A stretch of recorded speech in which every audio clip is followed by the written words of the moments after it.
ಜನನಿ news ಚಾನೆಲ್ಗೆ like ಮಾಡಿ, subscribe ಮಾಡಿ, ಶೇರ್ ಮಾಡುವ ಮೂಲಕ ನಮ್ಮ ಚಾನೆಲ್ಗೆ ಸಹಕರಿಸಿ. ಹೆಚ್ಚಿನ ಮಾಹಿತಿಗಾಗಿ ಸಂಪರ್ಕಿಸಿ ಹರಿಚಿನ್.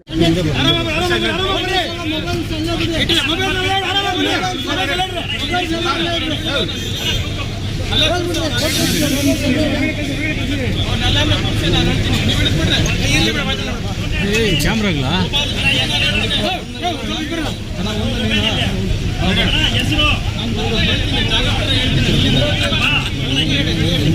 ಹುಷಾರಾಗಿ ಬಾ ತಂದೆ ತೆಗಿಯಪ್ಪ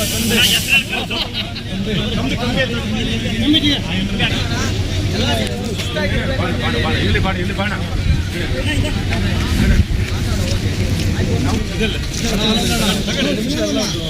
ಲೇಡೀಸ್ ಇದ್ರೆ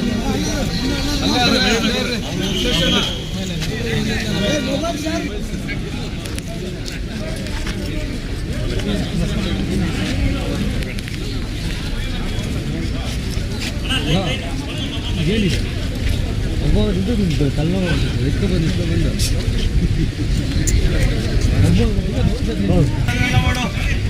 ಇದ್ದೇ ನೀನು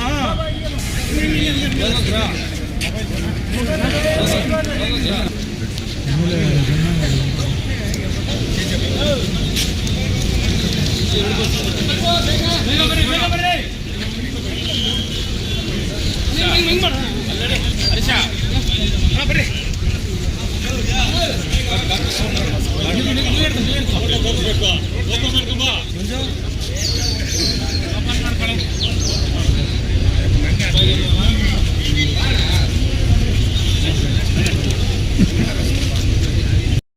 ಹೇಗೆ ನಿಮ್ದೊಂದು ಗ್ಯಾಂಗ್ ಆಯಿತು, ಹಿಂದೆ 2-3 ಬಾಣ ಇತ್ತಲ್ಲ ಸರ್, 2 ಬಾಣ ಇತ್ತು.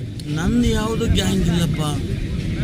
ನಾನು ಕಾಂಗ್ರೆಸ್ ಪಕ್ಷದ ನಿಷ್ಠಾವಂತ ಕಾರ್ಯಕರ್ತ, ಶಿಸ್ತಿನ ಸಿಪಾಯಿ. ನಂದು ಯಾವುದೇ ಬಣ ಇಲ್ಲ. ನಾವು ಯಾರ್ಯಾರು ನಿಂತಿದ್ದೀವೋ ಕಾಂಗ್ರೆಸ್ನಲ್ಲಿ ನಿಂತಿದ್ದೀವಿ. ನಾವು ಯಾರು ಕೂಡ ರೆಬಲ್ ಅಲ್ಲ. ಘಟಬಂಧನ್ ಅಟಾವ್ ಬಂಧನ್ ಜಿಲ್ಲಾಧ್ಯಕ್ಷನೇ ಇಲ್ಲ, ಜಿಲ್ಲಾಧ್ಯಕ್ಷರು ತಪ್ಪೇನು ಹಾಕಬಾರ್ದು. ಒಬ್ಬ ಜಿಲ್ಲಾ ಅಧ್ಯಕ್ಷರನ್ನು ನೋಡಿ, ಪಕ್ಷ ತಾಯಿ ಇದ್ದಾಗೆ. ನಾವು ಶಾಸಕರಾಗಿರ್ಬೋದು, ಆದರೆ ಜಿಲ್ಲಾ ಅಧ್ಯಕ್ಷರ ಆಧೀನದಲ್ಲೇ ಇರಬೇಕು. ನಾವು ಪಕ್ಷ ವಿಚಾರ ಬಂದಾಗ ಒಬ್ಬ ಜಿಲ್ಲಾ ಅಧ್ಯಕ್ಷ ಗಮನಕ್ಕೆ ಬರದೆ ನಾವೇ ಕ್ಯಾಂಡಿಡೇಟ್ ಹಾಕ್ಕೊಂಡಾಗ ಜಿಲ್ಲಾಧ್ಯಕ್ಷರು ನೋವಾಗಲ್ವಾ? ಅವರ ಅಧಿಕಾರಕ್ಕೆ ಧಕ್ಕೆ ಮಾಡದಂತೆ ಆಗೋದಿಲ್ವಾ? ಹಾಗಾಗಿ ಸಹಜವಾಗಿ ಅವ್ರಿಗೆ ನೋವಾಗಿದೆ. ಆ ನೋವನ್ನು ಒಬ್ಬ ಬ್ಯಾಕ್ವರ್ಡ್ ಕ್ಲಾಸ್ ಇರತಕ್ಕಂಥ ಒಬ್ಬ ಜಿಲ್ಲಾಧ್ಯಕ್ಷರನ್ನ ಆ ರೀತಿ ನಡೆಸ್ಕೊಂಡಾಗ ಸಹಜವಾಗಿ ನೋವಾಗಿದೆ. ಆ ನೋವನ್ನು ಹೊರಹಾಕಿದ್ದಾರೆ. ಅದ್ರಲ್ಲಿ ಯಾವ ತಪ್ಪು ಇಲ್ಲ. ಸರ್, ಜಯಸಿಂಹ ಅವರು ತಮ್ಮ ಆಪೋಸಿಟ್ ಕ್ಯಾಂಡಿಡೇಟ್ ಸರ್? ಇಲ್ಲಲ್ಲಪ್ಪ, ಅಲ್ಲ, ಅವರು ನನ್ನ ಆಪೋಸಿಟ್ ಕ್ಯಾಂಡಿಡೇಟು ಉನುಕುಂದ ಸೊಸೈಟಿಯ ವೆಂಕಟೇಶ್. ಅಲ್ಲ, ಅವರು ಕಾಂಗ್ರೆಸ್ ಕ್ಯಾಂಡಿಡೇಟ್ ಅಲ್ಲ. ಕಾಂಗ್ರೆಸ್ ಕ್ಯಾಂಡಿಡೇಟ್ ಅಲ್ಲ ಅಂತ ಯಾರು? ಜಯಸಿಂಹ ಅವರು ಆ KGF ಕ್ಷೇತ್ರಕ್ಕೆ ನನ್ನ ವಿಧಾನಸಭಾ ಕ್ಷೇತ್ರದಲ್ಲಿ ಭಾಗಶಃ ಬರ್ತದೆ. ಅವರೇನು ನಮ್ಮ ಕಾಂಗ್ರೆಸ್ ಕ್ಯಾಂಡಿಡೇಟ್ ನಮ್ಮನ್ನು ಕೇಳೂ ಇಲ್ಲ. ನಾನು MLA ಇದ್ದೀನಿ, ರೂಪ MLA ಇದ್ದಾರೆ, ನಮ್ಮನ್ನು ಕೇಳೂ ಇಲ್ಲ. ಅವರ ತೀರ್ಮಾನ ಮಾಡ್ಕೊಂಡಿದ್ದು ಯಾವ ಪಕ್ಷ ನನಗೆ ಗೊತ್ತಿಲ್ಲ ಸರ್. ಈಗ ಅವಾಗಲೇ ಓಟ್ ಹಾಕಿ ಬಂದ ಮೇಲೆ ಪುಷ್ಪ ಡೈಲಾಗ್ ಹೊಡಿತಾರೆ ಸರ್, ಸದ್ಯದಲ್ಲೇ ಅಂತ. ಆಮೇಲೆ ನಂಜೇಗೌಡರು ಪಕ್ಕದಲ್ಲಿ ನಿಂತ್ಕೊಂಡು ಪುಷ್ಪ ಡೈಲಾಗ್ ಹೊಡಿತಾರೆ ಅವರು ಫಿಲಮ್ದು. ಅಂದರೆ ನನ್ನ ಸೋಲಿಸೋಕೆ ಯಾರ ಕೈಲಿ ಆಗಲ್ಲ ಅಂತ. ಅಷ್ಟು ಧೈರ್ಯ ಇದ್ದವರು 2 ತಿಂಗಳ ಮುಂದೆನೇ ಅವ್ರು ಡೈರೆಕ್ಟ್ ಫಾರಂ ಕಿತ್ಕೊಂಡು ಒತ್ಕೊಂಡು ಫೀಲ್ಡಲ್ಲಿ ಬಿಟ್ಟು ಗೆದ್ದಿದ್ದರೆ ಅವತ್ತು ಹೇಳ್ತಾ ಇದ್ದೀನಿ ಯಾವ ತಗ್ಗೋದು ಹಾಕೋದು ಅಂತ. ಒಬ್ಬ ಅಮಾಯಕ ಕುರುಬರ ಜನಾಂಗದ ಒಬ್ಬ ಲಕ್ಷ್ಮಪ್ಪನ ಮೇಲೆ ಅದನ್ನು ನೀವೆಲ್ಲ ಎತ್ಕೊಂಡು ಹೋಗ್ಬಿಟ್ಟು ಆತನ ಗೆದ್ದ ತಕ್ಷಣ ಏನು ತಗ್ಗೆ ಇಡಬೇಕು? ಆಯಿತು, ಇವರು ಅಷ್ಟು ಧೈರ್ಯ ಇದ್ದವರು 2 ತಿಂಗಳ ಮುಂದೆನೇ ಯಾಕೆ ಒತ್ಕೊಂಡೋದು ಎಲ್ಲರೂ ಇವತ್ತಾಗ ಹೇಗೆ ಬಿಟ್ಟಿಲ್ಲ? ನಿಮ್ಗೆ ಅಷ್ಟು ಧೈರ್ಯ ಇದ್ದವರು, ಗೆಲ್ತಿದ್ದ ಭರವಸೆ ಇದ್ದವರು ಯಾಕೆ ಒತ್ಕೊಂಡು ಹೋಗಿ ತಿಂಗಳಾಗಟ್ಲೆ ಇಟ್ಕೊಂಡಿದ್ದೀರಿ? ಅದ್ರ ಗೊತ್ತಾಗುತ್ತಲ್ಲ ಎಷ್ಟು ಭಯ ಇದೆ ನಿಮಗೆ ಅಂತ.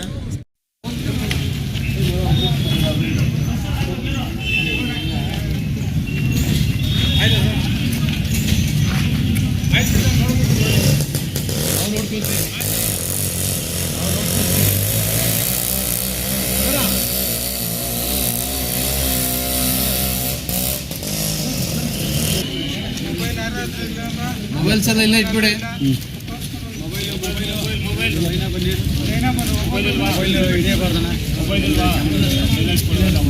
ಮೊಬೈಲ್ ಯಾರಿಗೂ ಬಿಡಲ್ಲ, ಅಲ್ಲಿ ಒಳಗಡೆ ತಗೊಂಡು ಹೋಗ್ಬಾರ್ದು. ಅದು ಮುಂದೆ ಬಾಯಲ್ಲಿ ಪ್ರಯೋಜನ ಇಲ್ಲ. ಕೆಲವರು ಏನು ಮಾಡ್ತಾರೆ, ಈ ಮಂತ್ರಕ್ಕಿಂತ ಉಗುಳು ಜಾಸ್ತಿ ಹೇಳಿ ಬ್ರಾಹ್ಮಣರಿಗೆ ಅರ್ಥ ಆಗುತ್ತೆ. ಮಂತ್ರ ಹೇಳ್ತೀವಲ್ಲ, ಆ ಮಂತ್ರಕ್ಕಿಂತ ಉಗುಳು ಜಾಸ್ತಿ. ಅದು ಕೆಲವರದ್ದು ಒಂದೊಂದು ಮಂತ್ರ ಬರ್ತವೆ, ಜನ ಸಾಥ್ ಕೊಡ್ತಾರೆ. ಕಾತೊಳ್ಳೆ, ರೌಡಿಸಮ್ಮು, ದಬ್ಬಾಳಿಕೆ, ಹಣದ ಅಹಂಕಾರ, ಹಗರಣಗಳು ಎಲ್ಲ ಮಾಡಿ ಕೂಡ ನಾನು ಏನೂ ಮಾಡಿಲ್ಲ, ಏನೂ ಮಾಡಿ ಅಂತ ಸಾಧನೆ ಮಾಡ್ತಕ್ಕಂಥದ್ದು, ಇದೆಲ್ಲ ಕೂಡ ಮುಂದಿನ ದಿನಮಾನಗಳಲ್ಲಿ ಉತ್ತರ ಸಿಗ್ತದೆ. ಕಾದ್ ನೋಡಿ.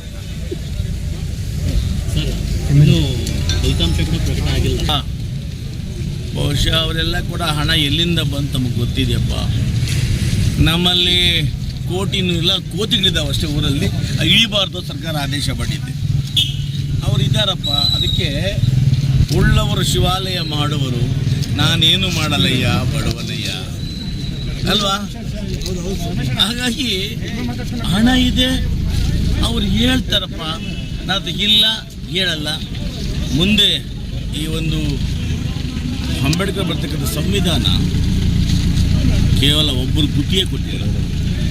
ಒಂದು ವೇಳೆ ಹಣ ಇದ್ದವರು, ಕೋಟಿ ಕೊಟ್ಟಿದ್ದವರೆಲ್ಲ ಕೂಡ ರಾಜಕಾರಣ ಮಾಡೋಂಗಿದ್ದರೆ ಇವತ್ತು ಟಾಟಾ ಬಿರ್ಲಾ, ನೀರು ಅಂಬಾನಿ ಇವರೆಲ್ಲ ಕೂಡ ಪ್ರಧಾನಮಂತ್ರಿಗಳಾಗ್ಬಿಡ್ತಾ ಇದ್ರು ಅಲ್ವಾ. ಸೊ ಅದಕ್ಕೆ ನಾವು ಹೇಳೋದು ಬೇಡ, ಹಣ ಇದೆ, ನಾನು ಅಧ್ಯಕ್ಷ ಆಗ್ಬಿಡ್ತೀನಿ ಅಂತ ಅವರು ಅಂದ್ಕೊಂಡಿರ್ಬೋದು. ಹೈಫೈ ಎಲೆಕ್ಷನ್ ಸರ್, ಎಲೆಕ್ಷನ್ ಯಾಕೆ ಸರ್ ಹಿಂಗೆ ನಡೀತಾ ಇದೆ? ರೈತರ ಎಲೆಕ್ಷನ್ ನೋಡಿದ್ರೆ ಎಲೆಕ್ಷನ್ ಯಾಕಾಯಿತು ಅಂತ 5 ವರ್ಷಗಳಲ್ಲಿ ಯಾರ್ಯಾರು ಅಲ್ಲಿ ಹಗರಣೆ ಮಾಡಿದ್ರು ಅಂತ ತಾವು ಗೊತ್ತಿದೆಯಲ್ಲ. ಇನ್ನು ಆ ರೀತಿಯ ಹಣ ಬಂದಾಗ ನೈಷಾರ್ಯ ಮಾಡಿದ್ರೆ ಏನು ಮಾಡ್ತಾರಪ್ಪ? ಕಷ್ಟ ಇಲ್ಲದೆ ಹಣ ಬಂದಾಗ, ಕೋಟ್ಯಾಂತರ ರೂಪಾಯಿ ಹಣ ಬಂದಾಗ ಹಣ ಎಲ್ಲಿಟ್ಕೋಬೇಕು ನಾವು? ಸಹಜವಾಗಿ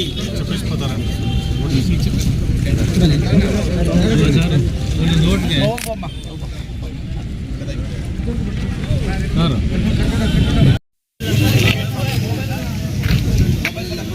ಮೊಬೈಲ್ ಅಲೈಟ್ ಬಂದ್ಬಿಡಿ, ಮೊಬೈಲ್ ಅಲೈಟ್ ಬಂದ್ಬಿಡಿ.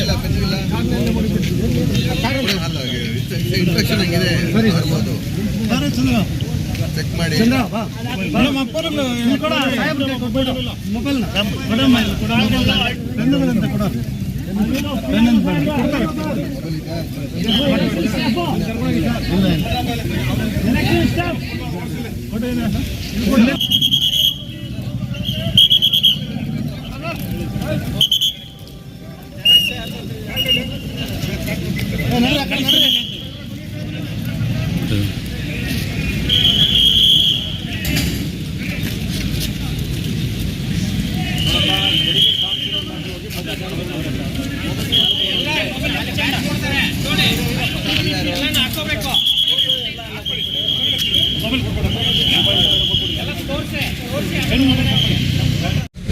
ನನಗಂತೂ ಗೊತ್ತಿಲ್ಲಪ್ಪ, ಹೇಳ್ತಾರೆ.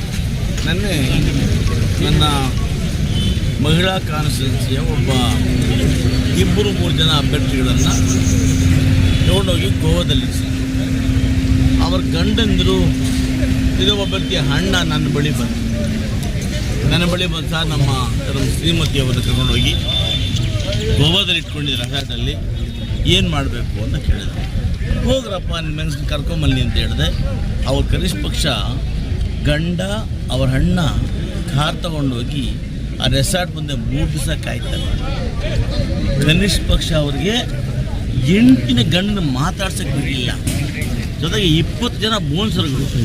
ನಾವು ಯಾವತ್ತೂ ನೋಡಿಲ್ಲಪ್ಪ ಬೋನ್ಸರ್ಗಳೇ. ಆ ಬೋನ್ಸರ್ಗಳು ಹೆಂಗಿರ್ತಾರೋ ಗೊತ್ತಿಲ್ಲ. ಆ ಬೋನ್ಸರ್ಗಳು ಅಲ್ಲಿ ಯಾವುದೋ ಸುಳಿಯಕ್ಕೆ ಬಿಡಲ್ಲ ಬಂದು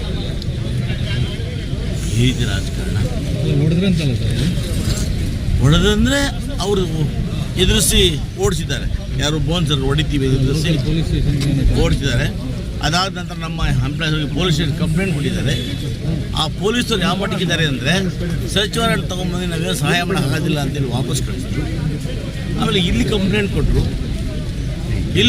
ಕೊಟ್ಟು ಪೊಲೀಸ್ ಇಲಾಖೆಯವರು ಇನ್ಸ್ಪೆಕ್ಟರ್ ಸಮೇತ ಅಲ್ಲಿಗೆ ಹೋದಾಗ ಕೂಡ ಬೆಳಗಾಮಲ್ಲಿ ಒಂದು SP ಅವರಿಗೆ ಏನು ನಮ್ಮ ಲಕ್ಷ್ಮೀ ಹೆಬ್ಬಾಳ್ಕರ್ ಅವರ ತಮ್ಮ MLC ಇದ್ದಾರೆ, ಅವರು ಆ SP ಮುಖಾಂತರ ಪ್ರೊಟೆಕ್ಟ್ ಮಾಡ್ತಾರೆ. ಸೌಜನ್ಯಕ್ಕಾದರೂ ಕೂಡ ಆ ಮಾಹಿತಿ ಕೊಡೋದಿಲ್ಲ. ಅಂದರೆ ಇವರು ಯಾವ ಮಟ್ಟಕ್ಕೆ, ಬಹುಶಃ ಅವ್ರು ಹೇಳೋ ಮಾಹಿತಿ ಪ್ರಕಾರ ನಾನು ಲಕ್ಷ್ಮೀ ಹೆಬ್ಬಾಳ್ಕರ್ ಮೇಡಮ್ ಮಾತಾಡಿದೆ. ಅವ್ರು ಹೇಳಿದ್ರು, ಸರ್ ಜಿಲ್ಲಾ ಮಂತ್ರಿಗಳು ನನಗೆ 4-5 ಬಾರಿ ಫೋನ್ ಮಾಡಿದರು ಅನ್ನೋ ಮಾತನ್ನು ಹೇಳಿದ್ರು. ಇರಲಿ, ಅದು ನಾವೇನು ಮಾಡೋ ಅಧಿಕಾರ ಇದೆ, ಆ ಅಧಿಕಾರವನ್ನು ಹೆಂಗೆ ಬೇಕೋ ಅವ್ರು ಬಳಸ್ಕೊಳ್ತಾರೆ. ಯಾಕಂದರೆ ಅದು ಮುಂದೆ ಹೇಳ್ತೀನಿ, ಈ ಅಧಿಕಾರ ಲಿಕ್ಕಿಗಳು ಹೇಗೆ ಎಲ್ಲೆಲ್ಲಿ ಎಷ್ಟೆಷ್ಟು ಕೋಟಿ ಯಾವ್ಯಾವ ಬಾಬತ್ತಲ್ಲಿ ಬಂತು ಅಂತೇಳಿ ಮುಂದೆ ಹೇಳ್ತೀನಿ. ಹೇಳಿ ಇಷ್ಟೆಲ್ಲ ಆದರೂ ಕೂಡ ಇವತ್ತು ಆ ಅಭ್ಯರ್ಥಿಯನ್ನು, ಆ ಹೆಣ್ಣು ಮಕ್ಕಳನ್ನು ಬಲವಂತವಾಗಿ ಸ್ಟೇಟ್ಮೆಂಟ್ ಮಾಡಿಸಿ ರೆಕಾರ್ಡ್ ಮಾಡಿ ಕಳಿಸ್ಕೊಡ್ತಾರೆ. ನಾವು ಸ್ವಇಚ್ಛೆಯಿಂದ ಬಂದಿದ್ದೇವೆ. ಯಾವ ಮಟ್ಟಕ್ಕೆ ದಬ್ಬಾಳಿಕೆ ಅಂತ ತಾವು ಯೋಚನೆ ಆಗ್ತದೆ. ಇಷ್ಟೇ ಹೇಳ್ತೇನೆ, ಎಲ್ಲದಕ್ಕೂ ಒಂದು ಕಾಲ ಇದೆ. ಕೌರವ್ರಿಗೂ ಕಾಲ ಇದೆ, ಪಾಂಡವರಿಗೂ ಕಾಲ ಇದೆ. ಕಾಲ ಬರ್ತದೆ, ಚಕ್ರ ಇದು. ಈ ಚಕ್ರವನ್ನು ನಾವೆಲ್ಲ ಕೂಡ ಭಾಳ ವರ್ಷದ ನೋಡಿದ್ದೇವೆ. ನಾನು ಒಂದವ್ರು ಯಾರೂ ಕೂಡ ಬಹುಶಃ ರಾಜಕೀಯವಾಗಲಿ ಹಣದಾಗಲಿ ಉಳಿದಿಲ್ಲ. ಯಾರು ನಾವು ಅಂತಾರೆ ಅವರಿವತ್ತು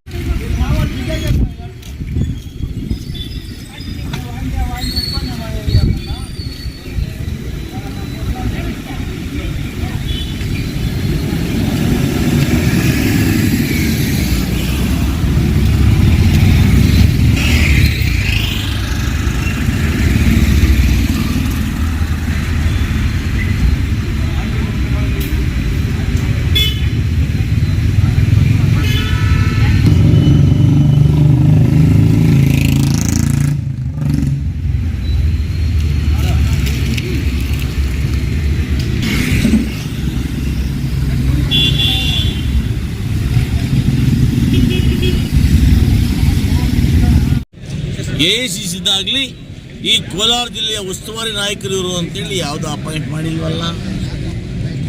ಅವರವರ ಅನುಕೂಲಕ್ಕೆ ತಕ್ಕಂತೆ, ಅವರವರ ಭಾವಕ್ಕೆ ತಕ್ಕಂತೆ ಅವರವ್ರಿಗೆ ಯಾರು ಪ್ರೀತಿ ಇದೆಯೋ ಅವ್ರು ಹೇಳ್ಕೋಬೋದು. ನಿಮ್ಮನ್ನ ಮತ್ತೆ ನಂಜೇಗೌಡರು ಉಸ್ತುವಾರಿ ಸಚಿವರು ತುಂಬ ಟ್ರೈ ಮಾಡಿದ್ರು ಸರ್, ಯಾಕೆ ತಾವು ಒಪ್ಕೊಂಡಿಲ್ಲ ಸರ್? ನಂಜೇಗೌಡರ ನಾನು ಟ್ರೈ ಮಾಡೋಕ್ಕೆ ಯಾವತ್ತೂ ಪ್ರಯತ್ನ ಮಾಡಿದರು. KGF ಬಂದಿದ್ರಲ್ಲ ಸರ್, ಅವತ್ತು KGF ಬಂದಿದ್ರು, ಆ ಕಾರ್ಯಕ್ರಮ ಬಂದಿದ್ದರು. ನಮ್ಗೆ ಹೇಳಿದ್ರು ಸರ್, ಮಾತಾಡ್ತೀವಿ, ಇಬ್ಬರನ್ನು ಕೂರಿಸಿ ಬಂದ್ ಮಾಡ್ತೀವಿ ನೋಡಿ. ಎಲೆಕ್ಷನ್ ರಿಲೇಟೆಡ್ ಭರ್ತಿ ಸುರೇಶ್ ಅವರು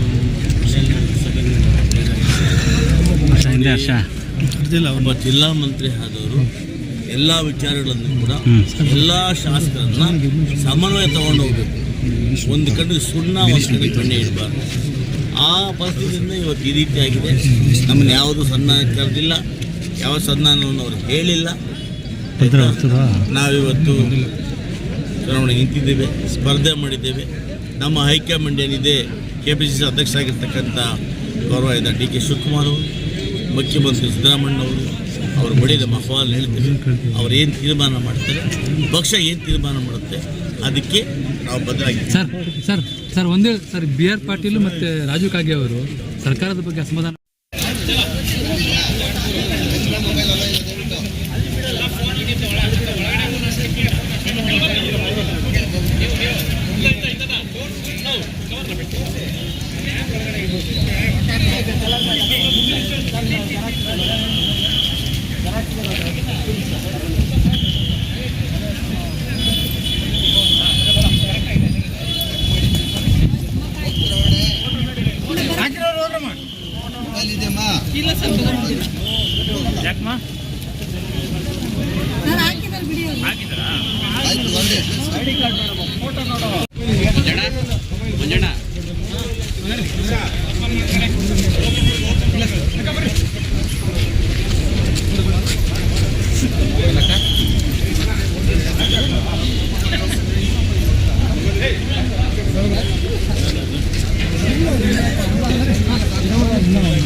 ಜನನಿ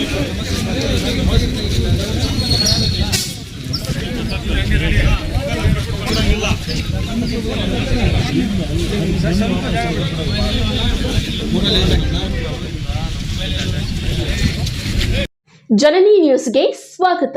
ಈ ಒಂದು ಮಾಹಿತಿ ನಿಮಗೆ ಇಷ್ಟ ಆದಲ್ಲಿ ದಯವಿಟ್ಟು ಲೈಕ್ ಮಾಡಿ, ಶೇರ್ ಮಾಡಿ, ಕಾಮೆಂಟ್ ಮಾಡಿ ತಿಳಿಸಿ. ಮುಂದಿನ ವಿಡಿಯೋ ನೋಟಿಫಿಕೇಶನ್ ನಿಮಗೆ ಬರಬೇಕು ಅಂದ್ರೆ ಬೆಲ್ ಬಟನ್ ಅನ್ನ ಕ್ಲಿಕ್ ಮಾಡಿ.